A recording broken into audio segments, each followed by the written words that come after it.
Basi, hizi ni biashara kumi zenye mtaji mdogo lakini faida yake ni kubwa.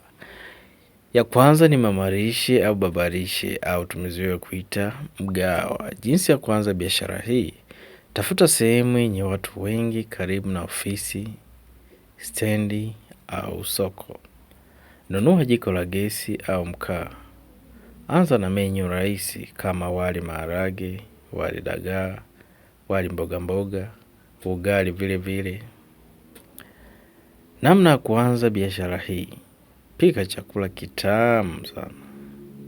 Ongeza huduma za kupikia wafanyakazi. Weka delivery, watu wafikishie maofisini, nyumbani kwao. Baadaye unaweza ukaongeza vyakula kama kuku, nyama, tambi, au ongeza chakula ambacho unaona kinafaa katika eneo hilo. Mtaji huu unaweza ukawa vifaa 300,000.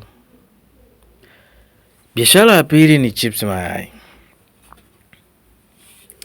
Biashara hii inapendwa sana na vijana wengi au wanawake wengi. Nunua kikaango, nunua gesi au jiko la mkaa, nunua viazi, nunua mafuta. Tafuta sehemu yenye vijana wengi, vyuoni, mashuleni, stendi za bodaboda au za bajaji. Ongeza mishikaki na soda. Pia katika biashara hii unaweza ukafanya mchana na usiku. Mtaji wa biashara hii unaweza kawa kuanzia hela ulionayo mpaka 400,000 au 700,000. Anza biashara yako leo, weka meza na viti kwa ajili ya watu kukaa. Biashara inayofuata ni uuzaji wa mitumba. Jinsi ya kuanza: nunua mzigo mdogo wa mtumba sokoni. Chagua nguo grade ziwe nzuri. Sawa? Jinsi ya kukuza biashara hii: piga picha, uweke WhatsApp, uweke Instagram, uweke Facebook. Kuwa na siku ya ofa, fungua kibanda chako. Mtaji wa biashara hii unaweza kaa 500,000 hadi 1,000,000. Kwa fungua pale, weka brand yako, pigia watu simu au waweke status, wataona biashara yako. Then watakupigia simu ili uweze kuwafikishia au kuwatumia mikoani. Kuwa mwaminifu wakati wote unapofanya biashara hii. Mtu akichagua nguo hii, hakikisha unamtumia kama ilivyo, hapo utapata wateja wengi. Biashara inayofuata ni matunda. Jinsi ya kuanza: nunua matunda sokoni, ndizi, machungwa au mchanganyiko kulingana na sehemu uliopo. Watu wanapenda matunda zaidi ya aina gani? Kata kwenye hali nzuri ya usafi, weka kwenye package. Tafuta sehemu yenye watu wengi. Unaweza ukauza juisi ya matunda. Unaweza ukauzia hoteli au ukauzia watu binafsi. Mtaji ni 200,000 mpaka 500,000. Hii ni kwa kiwango kikubwa, lakini unaweza kuanza kwa fedha yoyote ulionayo. Sawa? Biashara inayofuata ni mitandao ya simu, uwakala wa mitandao ya simu. Huduma kama M-Pesa, Airtel Money, Mixx by Yas, Halo Pesa na mitandao yote. Hii inaweza ikakupa faida. Jinsi ya kuanza: jisajili kwa kampuni ya simu au benki. Pata kibanda kidogo, weka float ya kuanzia. Lakini pia hii unaweza ukafanyia kama mobile. Kuna watu wanafanya kama mobile, yani huna kibanda chochote lakini unafungua huduma. Watu wanakujua, wale waliopo jirani yako, kama mtu akihitaji fedha wakati wowote unaweza akaipata. Lakini kuwa na tahadhari, wengine wanaweza akawa majambazi. Namna ya kwanza: ongeza huduma za kusajili laini au bili au kulipia bili. uza na vocha. Mtaji unaweza kawa 500,000 na kuendelea. Biashara inayofuata ni ufugaji wa kuku wa kienyeji au wa mayai. Jinsi ya kwanza, nunua vifaranga 20 hadi 50. Tengeneza banda rahisi la kutunzia au vifaranga. Sawa. Lakini pia kama unaweza ukaanza kwa kununua kuku wakubwa kidogo. Usinunue wale vifaranga wadogo kabisa, kwa sababu wale wana riski kubwa ya kufa kuliko ukiwanunua ambao wamekuwa kidogo.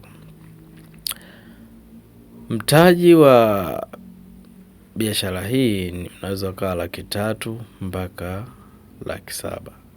Namna ya kwanza, uzalishe kuku, uuze mayai na kuku, au sasa hivi unaona kuna sehemu nyingi sana wanauza nyama ya kuku kwenye vibanda, na unaweza kaanzisha. Biashara inayofuata, kilimo cha mboga. Jinsi ya kuanza biashara hii: pata eneo dogo, panda mchicha, spinach au nyanya. Eneo hili siku hizi mambo yamerahisishwa, sio lazima ulime kwa sehemu kubwa. Unaweza kununua hata mifuko sehemu yoyote uliopo, ukaweka mchanga, ukapanda matunda yako. Sawa? Mtaji wa biashara hii unaweza kuwa 200,000 mpaka 500,000. Uza hotelini na mamalishe. Lima kila wiki ili uwe na mavuno ya mara kwa mara. Kwa maana kwamba ukiweka wiki kwa wiki, maana yake unapata nafasi kubwa ya kuvuna kwa wakati mrefu kwa mwaka. Biashara nyingine ni accessories za simu. Tunapozungumzia accessories za simu ni kama charger, SIM charge, phone na kadhalika. Jinsi ya kwanza biashara hii: nunua earphone, charger, cover za simu. Tafuta sehemu karibu na stendi au soko. Mtaji wa biashara hii unaweza kawa hadi 300,000 au 800,000. Ongeza huduma za kutengeneza simu kama utaweza kujifunza namna ya kutengeneza simu. Hapa itakuingizia kiwango kikubwa sana cha fedha. Uza vioo, uza kulingana na mabadiliko ya teknolojia inavyokwenda. Vifaa kila siku vinaongezeka, kwa nawe jitahidi kujiongeza. Biashara inayofuata ni saluni au kinyozi. Jinsi ya kwanza: nunua mashine za kunyolea. Tafuta chumba kidogo. Ongeza huduma za kusuka nywele, uuze na vipodozi. Mtaji wa biashara hii ni 400,000 mpaka 900,000. Hizi ni biashara ambazo zitakupa faida wakati wote. Nywele muda wote zinakuwa na muda wote watu wanahitaji kunyoa. Swala la kusuka ndo kabisa. Swala za urembo mwingine kama makeup ni kawaida.